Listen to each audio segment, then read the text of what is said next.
Hello, everybody, and welcome to Module 9 in our mini-series on how to start a family office. We're going to talk now about investment structure strategies.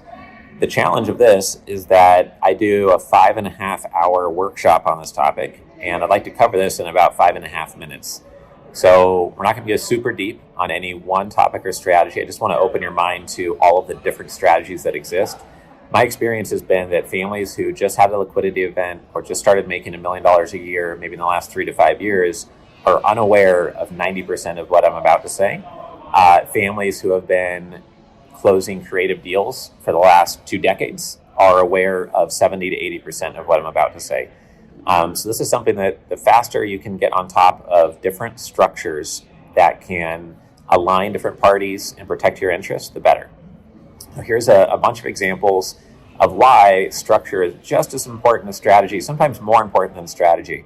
If you show me a deal and it is a mediocre deal, but you let me structure it however I want to, then I can have it so that I have all the collateral, that I get all the dividends first, that all my money comes out first, and I get 99% of the profits and you get 1% of the profits, and you have risk and I don't have risk in the deal. If you take a deal that is excellent and then you structure it so it's poor for you, then you can ruin the deal. And so in some ways, the structure matters more than the strategy, or is at least as important. And if every deal you do is structured in a superior way, it's really going to protect your balance sheet and grow your net worth over time. Here's a bunch of different structures to consider. We've closed over a dozen deals using gross revenue royalty structures. This is where we invest, let's say, in a medical practice with 10 locations doing $30 million a year in revenue, $6 million a year in profits. And when the investor comes in, they get royalties every month or every quarter paid out, let's say 4% of the gross revenues of that company. And those royalties continue until a certain threshold is met, or they continue in perpetuity. It depends on how the deal is structured. Many times we'll do a deal where the investors get a 2x return on their money. They're left with a little equity kicker, maybe some equity shares in the company in case they sell to private equity one day for an enormous sum. And that way they're not capped at a 2x return, but we're rushing them to a 2x return, and then they have some additional upside. Another structure strategy is related to having different LLC share classes based on who's running the business, who's a passive investor, who's active. And some share classes could allow you to have more collateral behind it, or get different types of dividends, or get different types of profit sharing, or a different equity split when the company is sold versus the day-to-day business. I have a friend who I was one of his first 2 investors when he started his fintech company, and he's now sold it to a billionaire, and now he's looking to eventually launch another venture. If we launch that other venture together, I would help capitalize his business, but I need him to be very motivated and to have an income to support him and his family and have it be fair. And so until he makes $300,000 a year and then $500,000 a year, he will get, let's say, 80% and 66% of all of the income coming in paid out to his share class. But if the company ever sells, we may be 50-50 partners. That's a reason to have different share classes. Another type of structure to keep in mind is a de-risking of who gets paid out first in an investment structure. We did this with a series of pieces of intellectual property we bought earlier this year. I had put in $180,000 of my capital, and then I was asking investors to put up $350,000 of their capital. One investor came in and filled the whole deal, and what we did was say, well, any dividends or returns first go back to you to get all your money back in your pocket. Then we split things. Then the money comes back to put all the money back in my pocket for my 180, and then we split it based on the equity split in the deal. This way, they're getting de-risked before I get de-risked, because I'm the one running the deal. If it doesn't go well, it's 70% my fault, right? You can always blame the market or have some excuse, but at the end of the day, it was my idea. I had conviction in the idea, so my money's more at risk than theirs. Another type of structure is a equity gap fee. This would be an example in the short-term rental space. We just bought a property in Sedona on an acre. It has 2 properties on it. We got it for $925,000. It's going to sleep 25 plus people. Be an awesome property once it's live here in the next couple months. With that type of a deal, our construction partner found the deal. They're managing the construction process. They're going to manage the Airbnb rental property management, and we negotiated down about half of market rate fees on it. and we did an equity gap fee. What that means is that we're 50-50 partners, but we invested as if we were buying 60% of the property. So they made an upfront equity fee. They jumped up to 50-50 partners, but only put in 40% of the equity, and they're happy. And I don't get charged a construction management fee, and I don't get charged really high property management fees.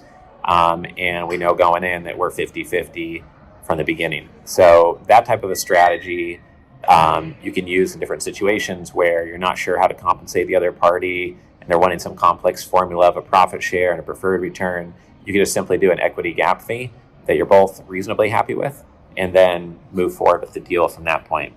Other types of things to consider would be to look at vesting schedules. You could have advisory shares in a company that you're investing in.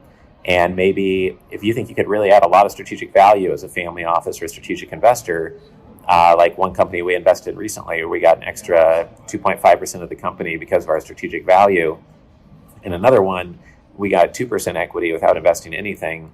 In either of those cases, you can have it so that vesting equity comes in over a 3-year period. But if you add enormous value, the CEO at their discretion can vest you early.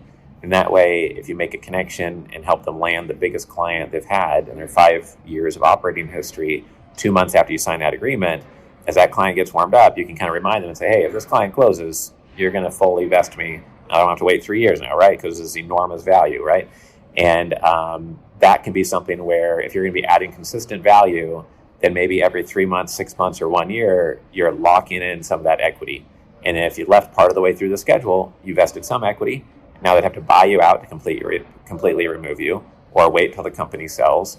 And so having vesting schedules for key employees, for C-suite executives, for strategic investors, for advisory board members can be a great way to structure deals, and also keep in mind when you're trying to convince somebody else to give you advisory shares or the strategic value you could add, or that you should get some sweetheart valuation when you invest because you made all your money in the stem cell area or manufacturing or dental clinics or medical clinics or whatever it is, then you can kind of put your money where your mouth is and say, okay, I don't want you to lose any sleep at night about me not adding value. I know I can add a ton of value.